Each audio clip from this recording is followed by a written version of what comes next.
an ex-Korean veteran. I started working at the Ohio State University in 1953 after I got out of the Korean conflict. The Ohio State University had workers, what we call workers at will. They didn't have nothing to say. In other words, kind of like what you're experiencing. They would tell us that we have something we call monthly, we have something we call extras. And the extras, I was in that class. I don't know what extras were, but it took me quite a few years to find out what extras were. You're working at their will. Now, they never told us when we was going to get paid, and we supposed to be working like every 2 weeks.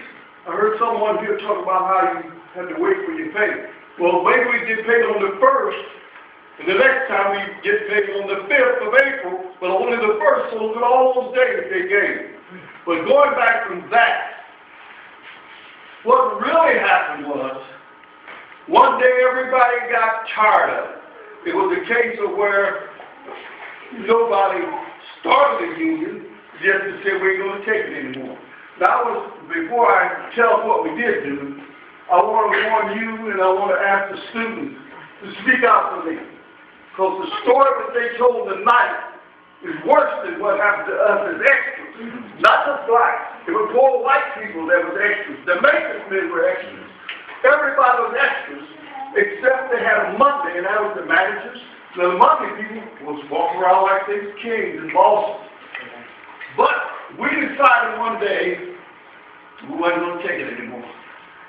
1,500 people, we worked in food service, resident dining halls, Kennedy Commons, all of these commons around here, we worked in there, we had cooks. We brought the food up from scratch. We didn't order here and there. We had to cook it, we had to make it, and we took care of the students. So the time came, which was crucial, when the students came down for their food, we all walked out. Now we had no union behind us, we had nobody backing us, we didn't belong to nobody, everybody was unified. But stabbing each other in the back, we were unified. We walked out of this campus, went down to 15th and High. How dumb was that? We didn't have nobody in the back. We didn't have a job. We didn't have no General Motors. We didn't have Kentucky Motor Bearing. We didn't have no unions to back us. Just us. Black and white. We walked out and stood.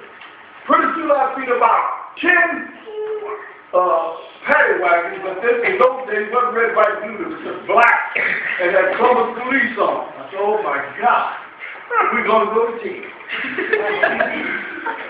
About 8 of them came down High Street, swung up in there where the Lexington Center is over here. And when they came up, I said, okay, we're going to team. Guess what? The students were mad. Because we walked out and left their food on the steam table. We left their ham and the eggs and whatever on the stoves. 1,500 people walked out.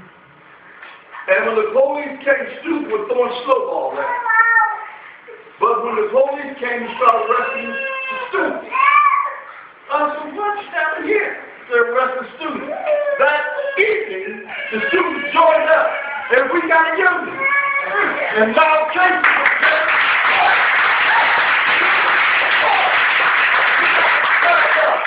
if you don't stand up for righteousness, you're going to get knocked down. This is the great democracy. You are experiencing the same thing that Mubarak did in Egypt, and it's going to spread more. And they pit the poor blacks and the poor whites against each other while they take a bottle of money and walk away with it. But you got to know that you get an education, you won't have a job. I want you to know that you got to stand up for righteousness and stand up for justice. Once you used to get education and pay these big loans back, and you won't have no jobs. People got up rich and Nixon.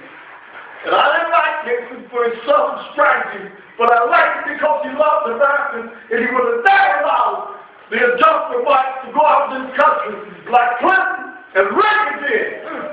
And don't get old Caesar Bush. That's why the country's in the shape it is. You get the education, that's fine. There's my daughter there, she got hers, can't get a job. Nowhere. So we got to stand up for justice and stand up for righteousness. We need to stand up for these people. You know why? If they stand up, they fire things, and they have no recourse. So our government came in before talking about jobs, jobs, jobs. And came in immediately and destroyed us in the best unions in the state of Ohio. I'm through.